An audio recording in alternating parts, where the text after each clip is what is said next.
салом дуруди бепоён ба кулли мухлисон ва ҳаводорони барномаи дар шабакаҳои иҷтимоӣ фирдавси хурсанд тоб хабарҳои варзиширо мегӯяд. оғоз мекунем.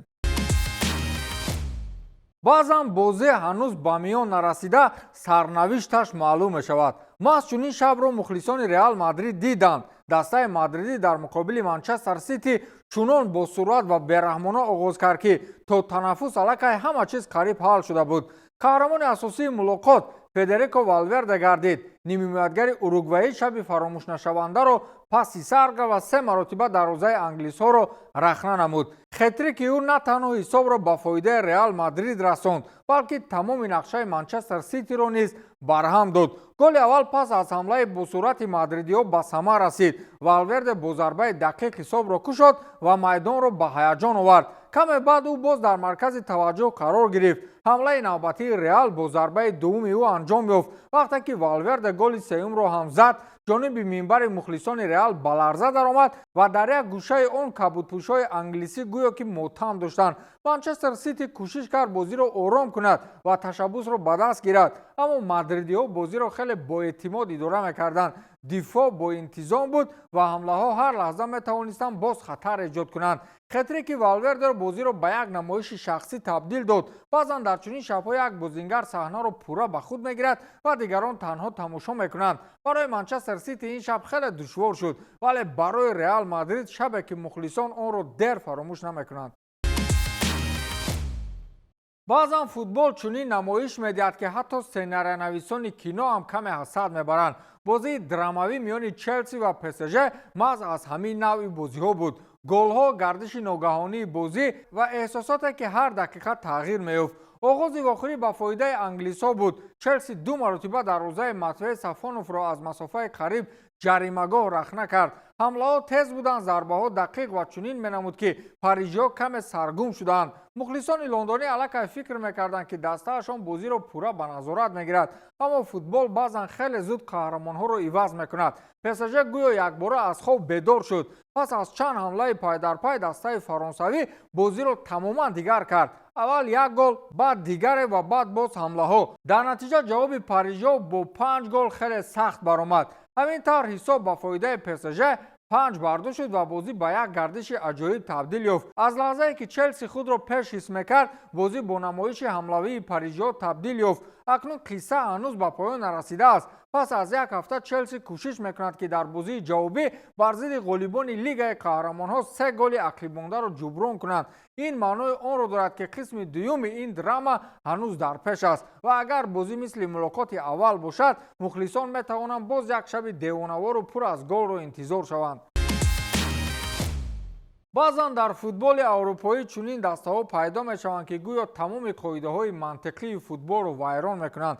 ҳамин гуна афсона ҳоло ба номи Будё Глимт навишта мешавад. дастае аз Норвегия ки чанд сол пеш ҳатто барои бисёриҳо номаълум буд, ҳоло дар Лигаи Қаҳрамонҳо бо боварии комил рақибони машҳури худро ҳайрон мекунад. дар бозии аввали даври ҳаштагниҳоӣ Будё Глимт бар зидди Спортинг ба майдон баромад ва аз дақиқаҳои аввал нишон дод ки ба майдон на барои тамошо, балки барои ҳангома омадааст. норвегиҳо бо суръат, фишор ва ҳамлаҳои тез рақибро ба иштибоҳ водор мекарданд. дар паси ҳамаи ин эътимод дарвозабони даста Никита Хайкин меистод. ҳар вақте ки Спортинг кӯшиш мекард ба бозӣ баргардад, Хайкин бо наҷотҳои худ дарвозаро ҳифз мекард. гӯё дар назди дарвоза девори ноаён гузошта шуда бошад. дар ҳамла бошад бозингарони Будё Глимт имкониятҳоро бераҳмона истифода бурданд. як гол, баъд дигаре ва мухлисон бовар намекарданд ки чӣ рӯй медиҳад. дар натиҷа дастаи норвегӣ Спортингро бо ҳисоби калони 3-0 мағлуб кард. ҳамин тавр афсонаи Будё Глимт идома дорад. дастае ки бисёриҳо онро танҳо як меҳмони тасодуфӣ дар марҳилаи ҷиддии мусобиқа медонистанд. акнун боз як қадам ба ҳангомаи нав наздик шуд. албатта бозии ҷавобӣ ҳанӯз дар пеш аст, аммо пас аз чунин пирӯзӣ ҳатто мухлисони бетараф ҳам каме ба ин афсона бовар карданд, сар карданд. шояд Будё Глимт воқеан омадааст то таърихи худро дар футболи аврупо нависад. шаби гузашта дар Лигаи Қаҳрамонҳои Аврупо Арсенал бозии пуршиддат ва драмавӣ баргузор кард. лондониҳо ки то ҳол дар мусобиқа бо пирӯзӣ оғоз карда буданд, бо ҳисоби ногаҳонӣ аз устуворӣ дур шуданд. پس از یک ضربه کنجی دقیق رقیب دسته مهمانان حساب را کشاد و آرسنال به حالت عقیب‌مانی افتاد. اما نه همه چیز به فایده مهمانان بود. در دقیقه‌های اخیر پس از بحث تاکتیکی در جریمه‌گاه رقیب پنالتی به نفع لندنی‌ها تعیین شد.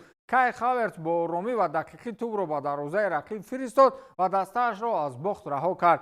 همین طور بازی با حساب برابر 1-1 به پایان رسید. این نتیجه دو چیز را نشان داد. اول، حتی دسته‌های با اعتماد لندن می‌توانند به یک لحظه سستی حساب را از دست دهند. دوم، قهرمان‌ها همیشه در لحظه‌های نهایی پیدا میشوند و میتوانند یک بازی را به نفع خود حل کنند. بازی شب گذشته نه تنها نشان داد که لیگ قهرمان‌ها پر از هنگامه و هیجان است، بلکه هر دقیقه میتواند تغییرات را به بار آورد. آرسنال با حساب برابر نه تنها از باخت رها شد، بلکه مخلصان را با تاکتیک دقیق هاورتز شاد نمود. شب گذشته در لیگ قهرمان‌های اروپا فدریکو والورده یک نمایش حقیقی هنر و قهرمانی نشان داد. تا بازی مقابل منچستر سیتی نیمه‌وقتگر اوروگوئه در لیگ چمپیون‌ها 75 بازی انجام داده تنها 3 گل به دست آورده بود، اما شب گذشته او تمام حساب‌ها را تغییر داد. در 22 دقیقه اول والورده 3 بار دروازه انگلیس‌ها را رخنه کرد و هتریک اولین کریر لیگ چمپیونی‌اش را بر انجام رسانید. هر گل با ضربه دقیق و حرکت‌های کامل آموده شده مخلصان را به هیجان آورد. منبرهای مخلصان گویا با هر گل می‌ترکیدند و حتی مخلصان و رسانه‌های جهانی به حیرت افتاده بودند که چطور یک بازیگر می‌تواند چنین تاثیرگذار باشد. این نمایش نه تنها به حساب تاثیر گذاشت، بلکه تمام نقشه‌های منچستر سیتی را در لحظه‌های اول پراکنده کرد. هتریک والورده نه تنها رقم‌ها بلکه رمز است از قهرمانی، مسئولیت و قدرت پسیکولوژی. گویا شب برای او و مخلصان آفریده شده باشد. هر گل، هر حرکت و هر ضربه همچون قصه جالب در تاریخ لیگ قهرمانان ثبت می‌گردند. این واقعا یک شب بزرگ و فراموش نشونده برای والورده و رئال مادرید بود. شبی که نشان داد که قهرمان‌ها در لحظه‌های حل کننده پیدا می‌شوند و می‌توانند تاریخ نویسند.